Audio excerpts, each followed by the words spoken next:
So in this video, we're going to continue to look at how to solve systems of equations by substitution. Reminders that a system of equations means that we're looking at two lines at the same time, and to solve that means that we're trying to find a point of intersection. We started out by graphing, which gives us a good visual, but there are some flaws and difficulties with trying to solve by drawing a graph. So we started to look at what are some algebraic ways to do this. As a warm-up today, quick reminder about how to isolate a variable. So a reminder here that if we want to isolate for x here, and then I want to get rid of this term, again, the idea is that we're using opposite operations. So to get rid of the adding of 5y, we're just going to subtract it off on the other side. So if we do that, we would end up with something like this here, x equals 8 minus 5y. In the second one, we're going to try and isolate the y. So same idea. We need to be careful though with this negative. If I want to get rid of the 4x, the negative is not attached to the 4x. So I would still subtract off the 4x so that I have negative y equals 9 minus 4x.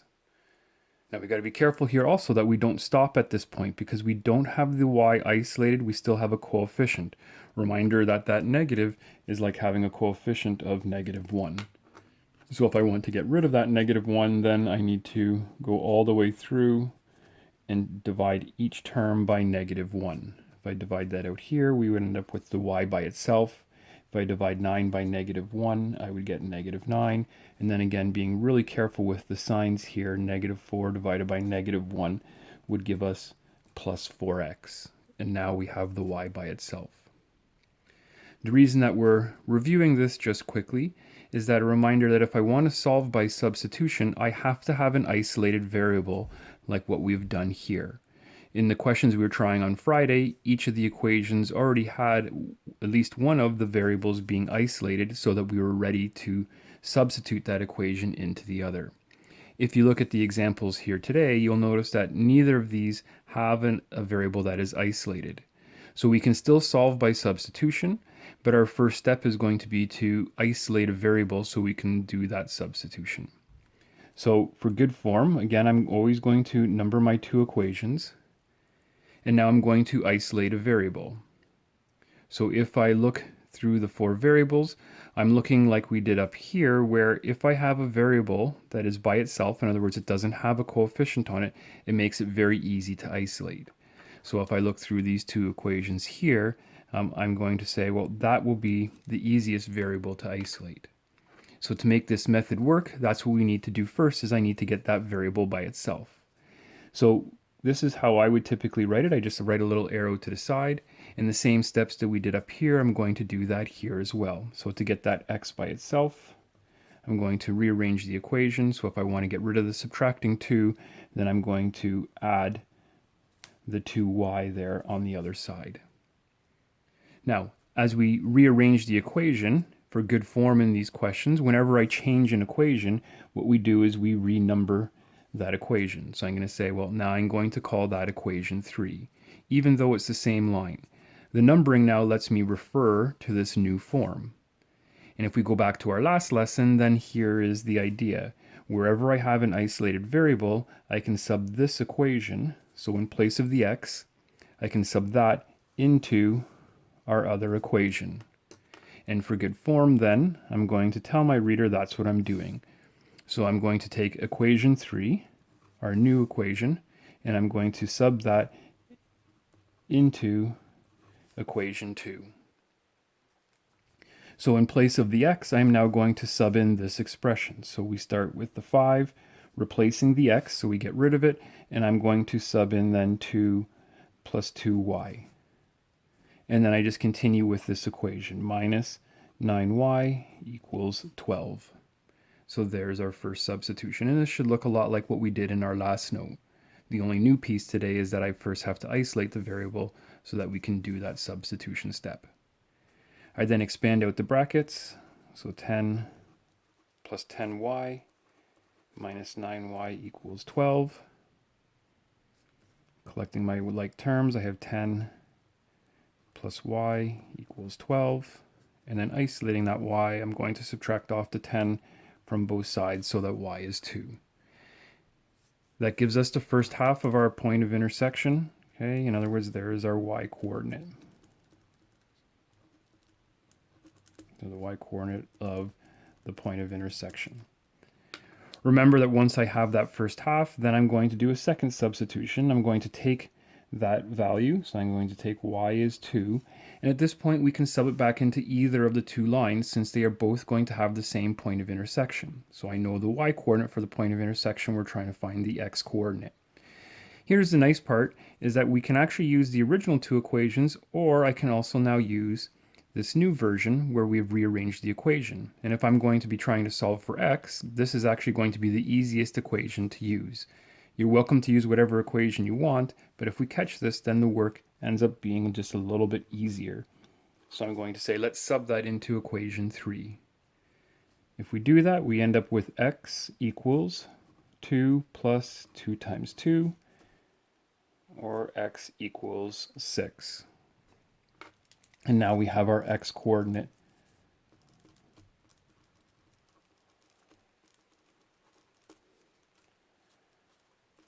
Of the POI. And we can make our conclusion, and therefore point of intersection is 6 and 2.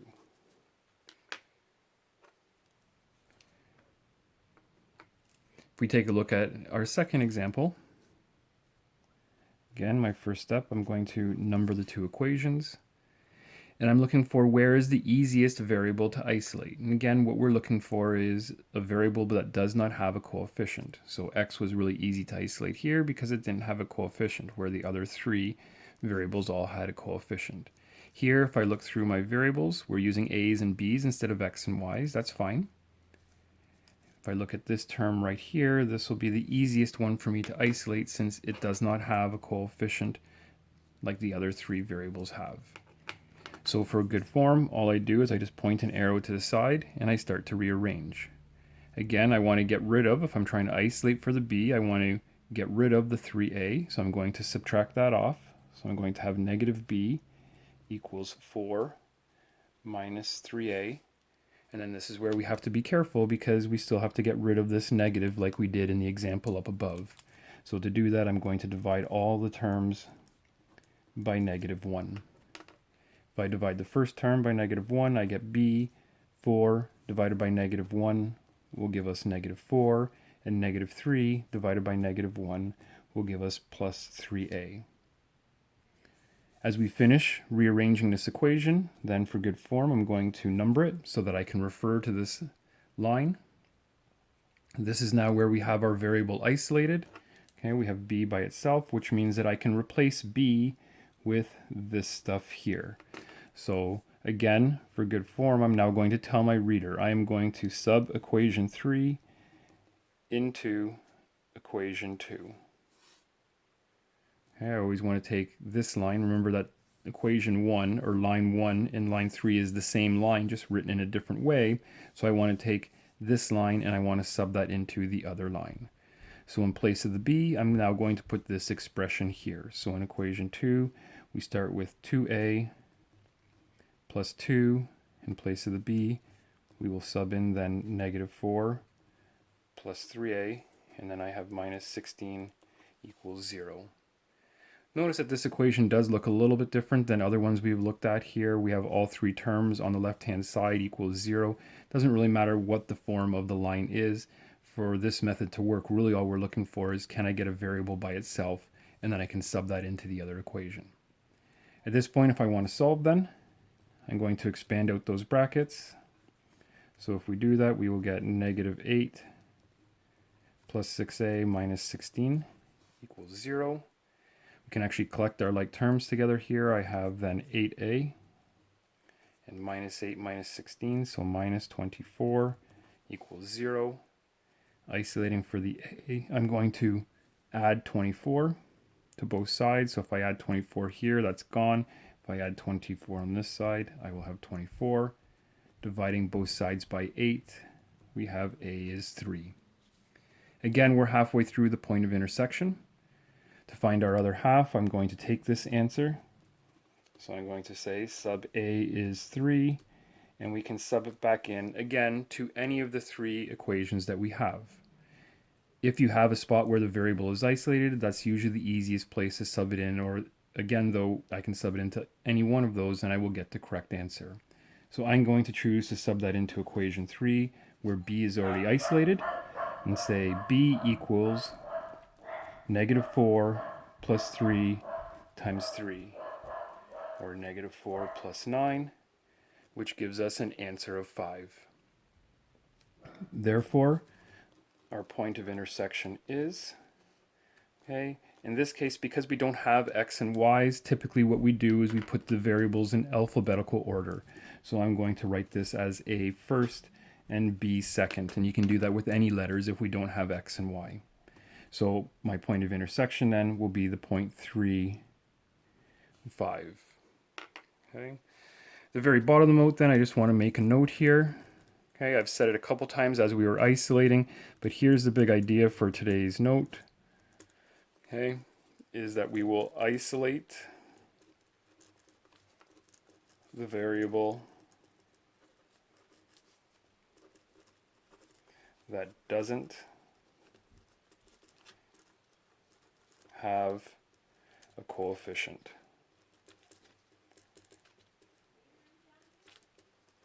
Okay, that will always be our easiest one to isolate. So here, no coefficient, that was our easiest. Here, no coefficient, that was our easiest. And even in our warm-up, I had sort of set this idea up from the beginning that we were going to isolate x because that didn't have a coefficient. And here we were going to isolate y because that didn't have a coefficient there. Okay.